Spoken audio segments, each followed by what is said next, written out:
Good evening. Welcome to Tara's Tidbits PM edition. Today is Friday, February 28th. Thank you so much for joining me.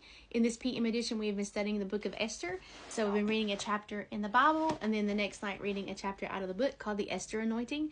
This book is linked down there if you end up deciding that you might want to check it out and read more into it, because I obviously don't read the whole chapter.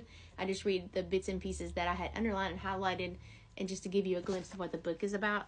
Changed the way I think about myself in the Lord. So it was a great book that we studied at my church. So check it out. So tonight is chapter 5 in Esther in the Bible. So that's where it's not a very long chapter though. So it won't take us long.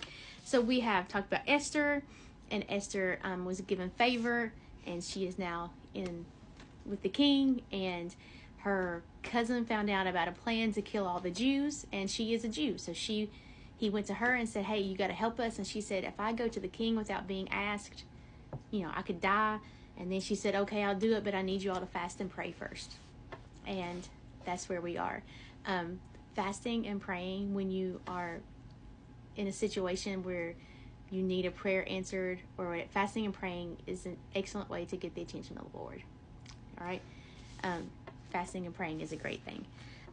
This is not a study on fasting and praying, but that's what she did. That's what she told him. You need to go back. And she said, go and gather all the Jews from Susa and fast for me. Do not eat or drink anything for 3 days and nights. And my maids and I will do the same. So she wanted the Lord's covering before she went and did this. So chapter 5 says, 3 days later, after the 3 days of fasting, Esther put on her royal robes and entered the inner court of the palace, just across from the king's hall. The king was sitting on his royal throne facing the entrance. When he saw Queen Esther standing there in the inner court, he welcomed her, holding out the gold scepter to her. So Esther approached and touched its tip. If you went into the presence of the king and he did not hold out the royal scepter, then that was a death sentence for you. So did she have favor here? Absolutely. God gave her favor with the king in this instance too. Then the king asked her, what do you want, Queen Esther? What is your request? I'll give it to you, even if it's half my kingdom. She has a lot of favor with him because she's a child of God. Verse 4, and Esther replied, if it please you, my majesty, let the king and Haman come today to a banquet I have prepared for the king. Haman is the one who came up with the plan to kill the Jews. The king turned to his attendants and said, tell Haman to come quickly to a banquet as Esther has requested. So the king and Haman went to Esther's banquet. And while they were drinking wine, the king said to Esther, now tell me what you really want. What is your request? I will give it to you, even if it's half the kingdom. And Esther replied, this is my request and my deepest wish. If your majesty is pleased with me and wants to grant my request, please come with Haman tomorrow to the banquet I will prepare for you. Then tomorrow I will explain what this is all about. So she's having them come over for dinner twice. What a happy man Haman was as he left the banquet. But when he saw Mordecai sitting at the gate, not standing up or trembling nervously before him, he was furious. However, he restrained himself and went on home. Then he gathered together his friends and Zeresh, his wife, and boasted to them about his great wealth and his many children.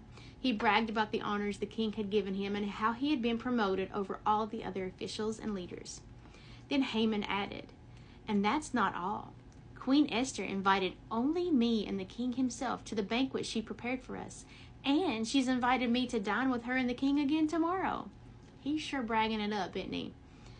Verse 13, then he added, but all this is meaningless as long as I see Mordecai the Jew sitting there at the palace gate. So Haman's wife, Zeresh, and his friend suggested, set up a gallows. In case you don't know what a gallows is, that's where the thing they would use to chop people's heads off. Okay. Set up the gallows that stands 75 feet tall, and in the morning, ask the king to hang Mordecai on it. Wait, gallows. I thought gallows was cutting off your head. Okay, is that hanging? I'm sorry, I got that. See, I'm not a Bible scholar. Okay. Anyways, he wanted to kill Mordecai. When this is done, you can go on your merry way. Ask the king to hang Mordecai on it. When this is done, you can go on your merry way to the banquet with the king. And this pleased Haman immensely, and he ordered the gallows set up. He's just a mean man, isn't he? All right, so we will, when we read chapter 6, figure out what happens with whole Esther and Haman and Mordecai and the whole banquet thing. So thank you for joining me. Remember, this book is down there if you're interested in it. And thank you. I do a morning Bible study, morning praise and worship song of the day. I do this Bible study, and then at 9:30 p.m. Eastern Standard Time, I go live on the TikTok channel with some praise and worship and Bible study to end our night with Jesus. And I would love to have you jump in that room with me. We're having a good time in there. In the meantime, thank you for joining me. And and have a great evening.